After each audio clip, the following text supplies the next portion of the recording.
what does the Charlie Strong's firing mean to African Americans coaches? Now, does it hurt their chances?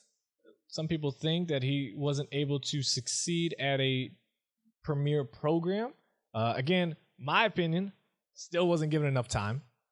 And people really forget to look at a couple things. One, all the boosters and alumni expected bowl win in his first 3 years. People forget how bad that program was because of Mac Brown. Mac Brown really screwed up Texas at the end. And Charlie Strong had to pick up the pieces. I'm not even a Texas fan. I'm not making excuses for Charlie Strong. He's a great coach. He was put in a position to fail from the very beginning. And I'm not a fan of people playing the race card here. This is not about playing the race card at all. I absolutely hate when that media loves to do that because it gets the reactions, it gets all that type of stuff. This is not just about that. This is a very important subject to talk about, and I want to put something together for this. So again, not playing the race card. I'm just throwing it out here. He was set to fail, not because he was black, not because he was African American, but because no one really just gave him a true chance because the expectations were a national championship in his second year. Again, people forget how bad Texas was. Now, from the time Charlie Strong was hired at Texas on January 2014, he spoke of the pressure he felt on behalf of other black coaches. Quote, "We can't fail here. There are too many people counting on us." End quote. That's what he told Sporting News in 2015. Now, Strong, who was fired early Saturday after a 3-year record of 16-21, somewhat failed. And I hate to say that he failed because I don't believe he was given everything to succeed. Now, Strong was the first black football coach at Texas, which is one of the most prestigious jobs in the country. Whether you're a Texas fan or not, you have to recognize that. Not since Tyrone Willingham lasted 3 years at Notre Dame with a 21-15 record had there been such a high-profile job with a black head coach as Strong at Texas. Now, Strong knew he was carrying a mantle for all black coaches, who opened the doors for him and those he hoped to help. Now, if Strong had won big at Texas, his success might have resulted in more interviews and more jobs for other minorities. Quote, "There are a lot of people that have paved this way for me. You think about what a lot of people had to go through, not only coaches, just a lot of African Americans, what they had to do to go through for us to be in a position that we're in," end quote. Now, that's what he told The Undefeated in a recent article. Now, in college football, 54% of players are black and 88% of coaches are white. Entering this season, only 12 of 128 FBS schools were black. Coaches were black, down from 17 in 2011, according to the Institute of Diversity in Ethics in Sport. Now, advocates who are pushing for minorities to get more interviews for head coaching jobs are closely watching what happens next with Strong in terms of does he get another job for the 2017 season. Quote, "The question isn't about him failing at Texas, it's will he get an opportunity somewhere else? He did a phenomenal job at Louisville. He did a phenomenal job at Texas in some areas because of what he had to clean up. He didn't win, but he did improve the culture," end quote. That's what Ohio State Athletic Director Gene Smith said, who believes athletic directors must recommit themselves to include minorities in the interview process. Now, black coaches and managers have won championships in the NBA for the first time in 1966, college basketball 1984, Major League Baseball 1992, and the NFL in 2007. But it's never happened in college football. Quote, that is interesting.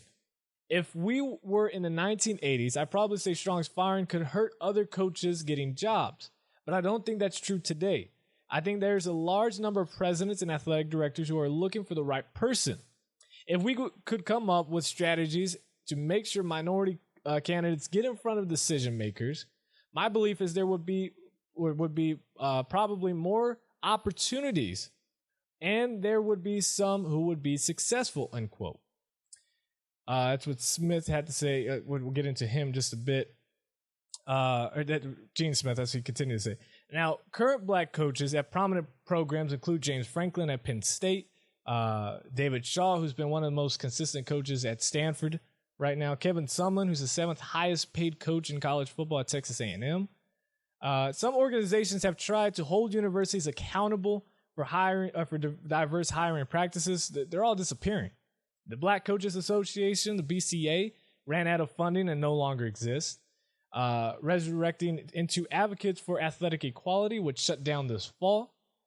One of the last sports organizations still pushing for minority opportunities is the National Association for Coaching Equality and Development, and it's led by someone pretty familiar, Merritt Norvell, a former Michigan State athletic director whose son Jay Norvell was the coach Texas wide receivers under Strong and called plays before getting demoted and leaving. Now, I believe Mr. Norvell goes a little too far with this statement, quote, "The lack of minority head coaches is about comfort and white privilege," end quote. I don't believe that's necessarily true. Maybe in the past, possibly, and I could agree with that. Now, today, I would even say past decade, I don't believe is comfort and white privilege. Universities are bound by federal law, the Civil Rights Act of 1964, to not discriminate when hiring. Now, however, there is something that most people don't understand that I did not even know until putting this together. Athletic departments often find a way around having a diverse pool, unlike other job openings at universities. Norvell said, quote, "ADs call the HR department when they have a hot candidate and they ask for a waiver. What that waiver does is get them around that specific title. I believe Title 7, numeral numbers, Title 7, because they can qualify it as an emergency hire and they don't need a diverse pool," end quote. Now, it's a tough deal to go through right there because there's a prime example of what just happened at Texas and at LSU. They both wanted Tom Herman immediately, right? So they were most likely able to get that waiver because there was a hot candidate and they asked for the waiver. And they were most likely, Texas was able to get that, but I don't believe they did that on the purpose of comfort and white privilege, like Mr. Norvell said earlier. Now, Jed Hughes, the vice chairman of the search firm Korn Ferry, Texas paid Korn Ferry approximately $267,000 in that search for when they hired Charlie Strong in 2014. Hughes said, quote, "When you're a first-time black head coach in an area where there's still pockets of the deep old times, there's probably a part of that fan base and part of the major donors that didn't want to accept him," end quote. And I believe that's absolutely true at the University of Texas. There's a lot of donors, a little bit old school, that didn't want Charlie Strong, not truly based on what he has done at Louisville, but him being African American. That it's hard to argue that when you look at some of the donors at the University of Texas. Immediately after Strong was hired, this is what my biggest complaint was that I didn't like. And I don't like Red McCombs.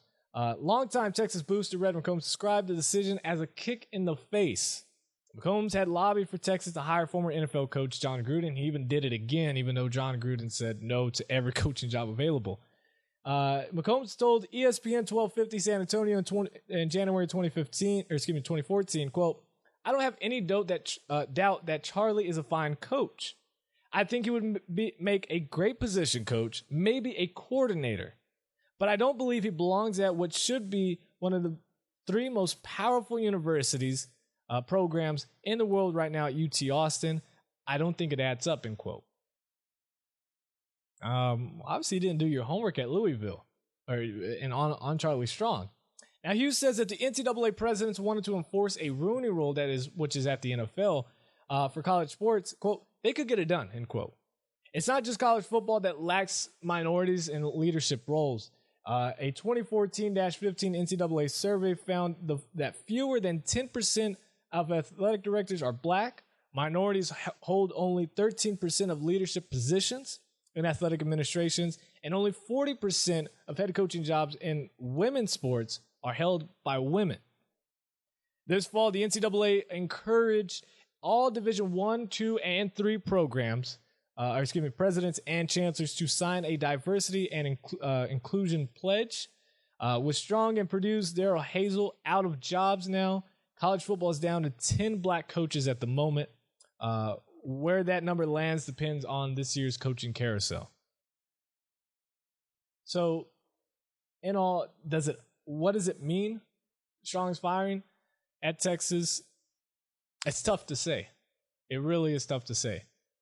I believe Strong will get another job. Now, the thing that can kind of skew the statistic on if a African-American coach who's fired at a program gets a head coaching job the next season, is could hurt because now Charlie Strong, he gets $10-11 million buyout if he doesn't get a coaching job.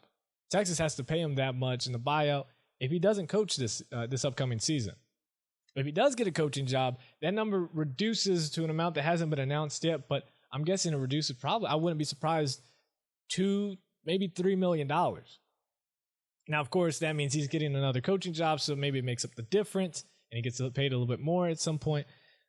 But that stat, you got to watch it. If someone starts writing some articles and stuff like that, you've got to understand that Strong has to make a personal decision in that.